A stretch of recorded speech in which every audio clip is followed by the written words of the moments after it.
یہ ہے کہ ائمہ اربع کی تقلید ضروری ہے یا چاروں میں سے کسی ایک کی؟ یہ سوال ہے کہ تقلید ہم لوگ کرتے ہیں، جیسے ہم حنفی ہیں اور کیرلا کی طرف بہت سے سنی مسلمان شافعی ہیں اور کچھ جگہوں پہ حنبلی ہیں، کچھ جگہوں پہ مالکی ہیں۔ یہ چار ائمہ کرام حق ہیں۔ پوری امت کا اجماع ہو چکا ہے کہ ان چاروں میں سے کسی ایک کی تقلید مسائل مجتہد فیہ میں ضروری ہے۔ جو ان میں سے کسی کی تقلید نہ کرے وہ گمراہ ہے۔ اب ان کا سوال یہ ہے کہ ائمہ اربعہ میں سے چاروں کی تقلید یا کسی ایک کی تقلید؟ دیکھیے، اصل میں یہ سوال کا مقصد یہ ہے کہ آدمی اس بات کو چاہتا ہے کہ اگر جب چاروں حق پر ہیں تو مفتی صاحب یہ جواب دیں گے کہ چاروں کی تقلید کر سکتے ہیں، تو ہم اس میں یہ کریں گے کہ جو ہمارے مقصد کے مطابق رہے اس کو لے لیں گے اور جو ان کے نفس کے خلاف ہے اس کو چھوڑ دیں گے۔ اس کی ایک آسان مثال میں آپ کو پہلے سمجھا دوں۔ جیسے کسی منزل تک پہنچنے کے چار راستے ہیں، غور سے سنیے گا۔ آپ کسی ایک راستے کو چن لیجئے، منزل تک پہنچ جائیں گے، لیکن آپ نے زیادہ چالاکی شروع کر دی، ہوشیاری زیادہ، تو آپ سوچنے لگے کہ ہم ہر راستے سے جانا چاہیں گے، تو کچھ دور تھوڑی دور ایک راستے کو طے کیے، پھر واپس آ گئے، دوسرے راستے کو آپ نے اختیار کیا، تو یہ آپ راستہ ناپتے رہ جائیں گے، منزل تک کبھی نہیں پہنچیں گے۔ بلا تنقید ائمہ اربعہ چاروں امام حق ہیں، چاروں نے اپنی طرف سے کوئی مسئلہ نہیں بتایا ہے، وہ سب محقق شرعی تھے۔ شریعت کی جو دلیلیں تھیں انہی دلیلوں سے انہوں نے قرآن و حدیث، اجماع امت اور قیاس شرعی سے انہوں نے مسئلہ بتایا۔ اب ایک عام انسان کی ذمہ داری ہے کہ جس کے دامن سے وابستہ ہو جائے، جو مسئلہ انہوں نے بتایا اسی پر چلے گا، ورنہ وہ گمراہ ہو جائے گا اور نفس کی خواہش کا شکار ہو جائے گا۔ کیونکہ ائمہ کرام نے جو قرآن و حدیث سے مسئلہ نکالا، ایک مثال آپ کے سامنے، امام اعظم امام ابو حنیفہ رضی اللہ تعالیٰ عنہ نے یہ مسئلہ قرآن و حدیث کی روشنی میں یہ مستنبط فرمایا کہ چوتھائی سر کا مسح فرض ہے۔ امام مالک نے یہ مسئلہ مستنبط فرمایا کہ پورے سر کا مسح فرض ہے۔ امام شافعی نے یہ مسئلہ مستنبط فرمایا کہ 3 بال کا مسح فرض ہے۔ اب آدمی بڑا ہوشیار ہے تو وہ کیا کرے گا کہ 3 بال والے مسئلے میں امام شافعی کی تقلید کر لے گا۔ اب وضو ٹوٹنے والے مسئلے میں آ گیا تو امام شافعی کہتے ہیں اگر کوئی شرمگاہ چھو دے تو وضو ٹوٹ جائے گا۔ امام اعظم ابو حنیفہ رضی اللہ تعالیٰ عنہ نے یہ مسئلہ مستنبط فرمایا حدیث کی روشنی میں کہ وضو نہیں ٹوٹے گا۔ اب وہاں پر وہ آدمی اپنے خواہش نفس کی پیروی کرتے ہوئے وہاں پر امام اعظم والی بات لے لے گا۔ خلاصہ یہ ہے کہ ایک امام کی پیروی واجب اور ضروری ہے، اگر چاروں کی ایک ساتھ کرے تو کر ہی نہیں سکتا اور وہ گمراہ ہو جائے گا، خواہش نفس کی پیروی میں شکار ہو جائے گا۔ اور دوسری بات، اس کو تلفیق کہتے ہیں۔ کیا کہتے ہیں؟ تلفیق۔ یہ ایک اصطلاحی لفظ ہے۔ تلفیق پوری امت کا اجماع ہے کہ ناجائز و حرام ہے، واللہ تعالی اعلم۔ اور اگر تسلی کے لیے تو چلیے، مختصر وقت ہے، علماء سے آپ رابطہ رکھیں۔ اس پر ہمارے ائمہ نے، ہمارے فقہ نے باقاعدہ کتابیں دلیلوں کے ساتھ لکھی ہیں، آپ حضرات ان سے ملیں اور یاد رکھیں کہ یہ سوال بھی یہ اپنوں کا نہیں ہے، ہم تو یہاں بیٹھے جو بھی سوال کیے ہو وہ محفل میں بیٹھے ہوں تو وہ جان لیں. بہرحال دوسرا سوال ہے مفتی صاحب اللہ، نبی کریم صلی اللہ علیہ وسلم پر کھڑے ہو کر سلام پڑھنا ضروری ہے کیا؟ یہ بھی سوال جانتے کیا ہے؟ کہہ دیں گے ضروری ہے تو کہیں گے دیکھو قرآن و حدیث سے دکھاؤ. کہہ دیں گے نہیں ضروری ہے نا، تو اپنا الو سیدھا کرنے کے لیے عوام الناس کے سامنے کہیں گے دیکھو ضروری تو ہے نہیں، آپ ہم پر تان و تشنیع کیوں کرتے ہو، ہم سلام نہیں پڑھتے ہیں. اب سنیے، مطلقاً صلاۃ و سلام یہ قرآن کا حکم ہے. یا ایھا الذین آمنوا صلوا علیہ وسلموا تسلیما، اے ایمان والو نبی پر درود بھیجو اور خوب خوب سلام بھیجو. ٹھیک ہے نا؟ اس میں یہ نہیں ہے کہ آپ کھڑے ہو کر سلام بھیجیں کہ بیٹھ کر بھیجیں کہ لیٹ کر بھیجیں. یہ ایک ہے. عام طور پر ہم لوگ بیٹھے بیٹھے بھی درود پاک پڑھتے ہیں. نماز میں درود ابراہیمی، التحیات میں نبی پر صلاۃ و سلام بیٹھ کر پیش کرتے ہیں. اور سلام پیش کرنے کا ایک طریقہ یہ ہے کہ کھڑے ہو کر. یہ ضروری نہیں ہے، جواب تو یہی کہ ضروری نہیں ہے جو سوال کیا، لیکن تعظیم کا ایک طریقہ ہے کھڑے ہونا. اور بہت سی ایسی جگہیں آتی ہیں شریعت کا حکم ہوتا ہے کہ تعظیم میں کھڑے ہو جاؤ. اس کی چند مثال آپ سماعت فرمائیں. جیسے آپ نے وضو کیا، وضو کرنے کے بعد جو پانی بچا ہے فقہائے کرام نے لکھا ہے کہ مستحب ہے کہ کھڑے ہو کر تھوڑا سا پی لے. علت یہ بیان کی کہ وضو کا پانی بھی لائق تعظیم ہو گیا کیونکہ وہ آپ کی طہارت کا سبب بن گیا. غور سے سن رہے ہیں کہ نہیں سن رہے؟ اور ایک مسئلہ اور سن لیجئے، آب زمزم شریف اس کے لیے بھی حکم ہے کہ آدمی اس کی تعظیم میں کھڑے ہو کر پیے. تو دو جگہ کھڑے ہونے کا حکم ہو گیا.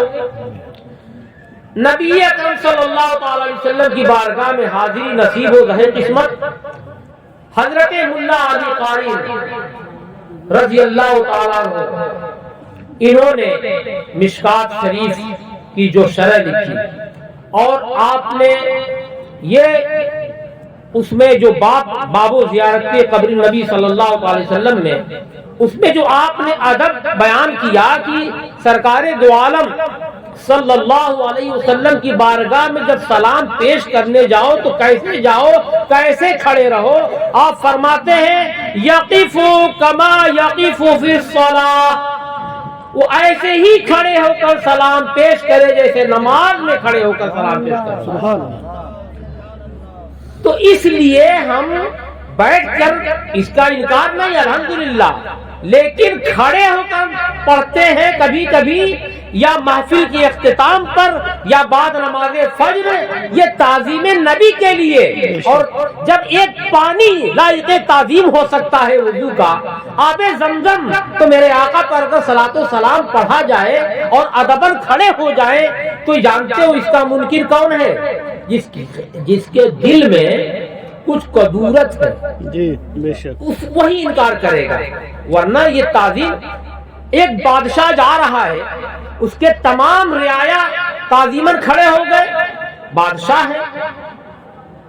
اگر کوئی نہ کھڑا ہو وہاں پہ، کہا نہیں کھڑا ہونا ضروری نہیں، ہم بادشاہ کے لیے کھڑے نہیں ہوں گے، تو لوگ یہی کہیں گے کہ بادشاہ کا گستاخ ہے، یہ بغاوت پر آمادہ ہے. حقیقت یہ ہے صلاۃ و سلام کھڑے ہو کر پڑھنا واجب اور ضروری تو نہیں ہے، لیکن عاشقان جو عشق رسول میں سرشار ہیں، جن کو تعظیم نظر آتی ہے، وہ تعظیم میں کھڑے ہو کر پڑھتے ہیں. اور جو اس پر اعتراض کرتے ہیں ان کے دل میں محبت رسول نہیں ہے، قدورت ہے، اور لوگوں کو اس تعظیم سے روکنا چاہتے ہیں. واللہ تعالی اعلم. تیسرا سوال ہے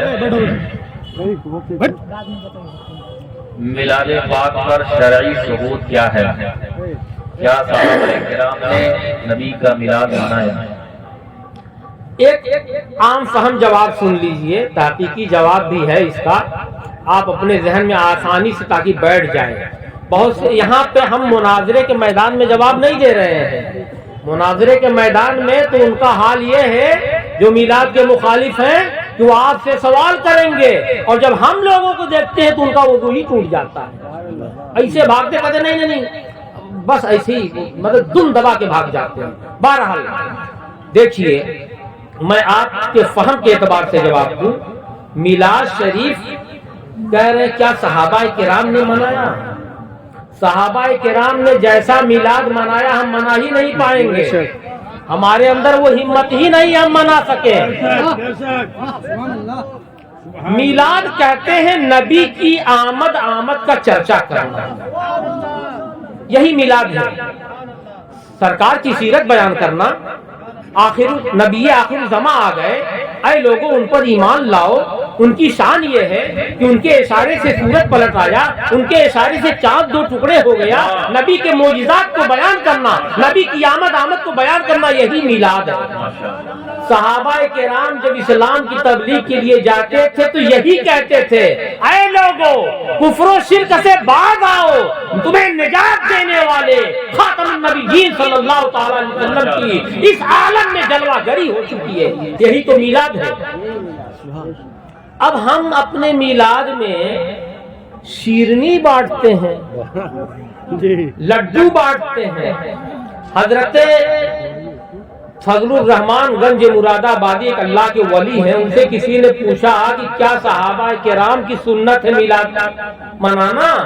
کیا صحابہ کرام بھی آپ لوگوں کی طرح میلاد مناتے تھے؟ انہوں نے سمجھانے کے لیے جواب دیا کہ ہاں سنت ہے، فرق اتنا ہے کہ ہم اپنی بند میلاد میں لڈوا بانٹتے ہیں اور صحابہ کرام اپنی بند میلاد میں بڑوا بانٹتے ہیں، سر کی قربانی پیش کرتے تھے، سر کٹاتے ہیں تیرے نام پہ مردان عالم، واللہ تعالی عالم۔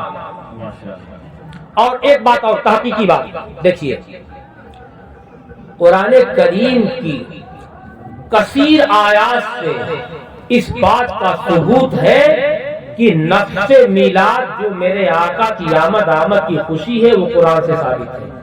حیات قضائیت ہر دور میں بدلتی رہتی ہے، حیات جیسے پہلے دور میں یہ میکری اور یہ لائٹنگ نہیں تھی، لوگ چراغ جلاتے تھے۔ بعد میں میلاد میں وہی حضرت فضل الرحمان گنج مراد آبادی انہوں نے چراغ جلایا، ایک آیا کہا کہ یہ بدعت ہے، کہا بدعت ہے تو بجھا دو، ایک بجھایا، دوسرا بجھانے جائے گا، پہلا جل گیا، اب بجھاتا چلا گیا، پیچھے سے جلتے چلے گئے، کہا بدعت ہوتی تو ختم ہو جاتا۔ بہرحال قرآن کریم میں اللہ تبارک و تعالیٰ کا فرمان ہے قل بفضل اللہ و برحمتہ فبذلک فلیفرحوا۔ مفہوم آیت کریمہ، اے حبیب آپ فرما دو تم اللہ کے فضل اور اس کی رحمت پر لوگوں کو چاہیے کہ خوشی منائیں۔ کون ایسا مسلمان ہے جو اس بات کا انکار کر سکتا ہے کہ میرے نبی اللہ کی رحمت نہیں؟ ان کی رحمت کا عالم یہ ہے کہ ان کی رحمت کی گواہی قرآن نے دیا، وما ارسلناک الا رحمۃ للعالمین۔ ایک بات ہو گئی، اور اللہ کا حکم ہے قرآن میں کہ اللہ تمہیں جو نعمت دے تو اس کا چرچا کرو۔ وَأَمَّا بِنِعْمَةِ رَبِّكَ فَحَدِّثْ، اپنے رب کی نعمت کا خوب چرچا کرو۔ کون ایسا مسلمان ہے جو اس بات کا انکار کر سکتا ہے کہ سب سے بڑی نعمت میرے آقا صلی اللہ علیہ وسلم کی آمد ہے؟ بے شک بے شک۔ آپ کو مال ملے، جائیداد ملے، اس پر آپ خوشی منا سکتے ہو، بیٹا پیدا ہو عقیقہ منا کر خوشی منا سکتے ہو، شادی بیاہ میں ولیمہ کر سکتے ہو، یہ نعمتیں اپنی جگہ، تمام مسلمان اس پر متفق ہے۔ سب سے بڑی نعمت آقا دو جہاں صلی اللہ علیہ وسلم کی جلوہ گری ہے، اس لیے میلاد منانا یہ قرآن سے بھی ثابت ہے، صحابہ کرام سے بھی ثابت ہے، واللہ تعالی۔ جی وقت کی قلت ہے اور اسے آخری سوال، اچھا اس کے بعد ہم ایک سوال یہ ہے، میت کے واسطے تیجا، چاروں، 10واں، 20واں برسی، سالانہ، دیکھیے ایسے مواقع پر احباب کو دعوت دینا، شادی بیاہ کی طرح کھانا کھلانا اور میت کے ایصال ثواب کے واسطے میلاد پاک کرنا عضو شرع کیسا ہے؟ بڑا لمبا اسی میں سوال ہو گیا ہے۔ دیکھیے میت کے ایصال ثواب کے لیے